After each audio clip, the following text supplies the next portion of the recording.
So a lot of times people tell me they don't want to create something because it might suck. Well, guess what? It doesn't matter. The idea is becoming a creative person for creativity's sake is enough. You don't have to create something brilliant. And I'm inspired by this book. This woman is amazing. This is a really good book. You should check it out. But she talks about like the pressure that all these artists had. So you think about Harper Lee, To Kill a Mockingbird. Beautifully, brilliant book, right? Because it was so successful and so brilliant, she couldn't write again. Because the pressure, because when you're on top, there's only one place to go. But the idea that that creativity comes out of nowhere and then that you're either a genius or not does all of us such a disservice. So we're going to create. Sometimes it's going to be good, sometimes it's going to be bad, but the idea is it does not matter. The idea is it is good for you and it is good for the world to create things. So I want to kind of impress on you to start creating things, not thinking about what it looks like. And I know this because when I was in kindergarten, my mom would show up and all these kids would have these little things they made. And my mom would say, "Where's Melissa's?" And she would say, "She threw it in the trash."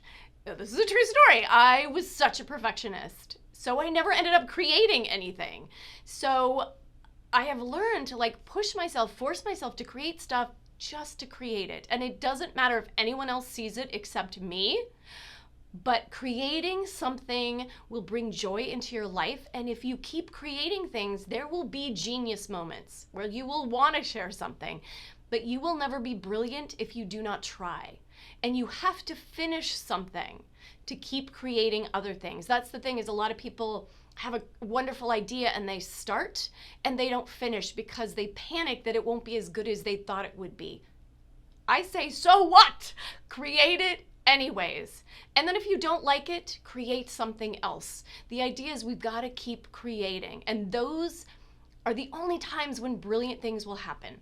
So I'm going to give you a couple of fun exercises. If you want more, look in the description. There's going to be a ton of really fun things I want you to try. But I'm going to give you some things that you cannot be good at, okay? So one of the things is go in the mirror, look in the mirror, grab a piece of paper and a pencil, and I want you to, instead of timer, do 3 minutes, and I want you to just like look at yourself and do like a self-portrait.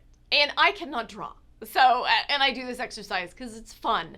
And set a timer, because if you have an hour, you're just going to keep erasing and redoing. Set a timer for a minute. What can you do in a minute? You can create something, probably not so good, but that is the point. Here's another one. I want you to write a poem, but I want you to write a really bad poem on purpose, okay? And again, what I would do, I'm a lover of timers. We'll talk about that later too, but like set a timer. You have 5 minutes or less to create a really bad poem. It forces you to finish it, right? If you have unended amount of time, you will not finish. Another thing that's fun, a 4-sentence story. You can make it really bad or you can try and make it good, but it's gonna be 4 sentences, so you're gonna finish. And then it doesn't really matter. You're not going to show it to someone. Sometimes they're really funny, so you might want to share it with friends. But the idea is I want you to do these fun exercises to teach yourself that you can create. And it doesn't matter what the outcome is. That's the thing, is you're not going to always be a genius. And there isn't like this genius flying around in the air. The genius is here, and it will not come out if you don't start creating things and finishing them. That's also the key. So check out some of those fun exercises, create things, and then comment, let me know, how did it go?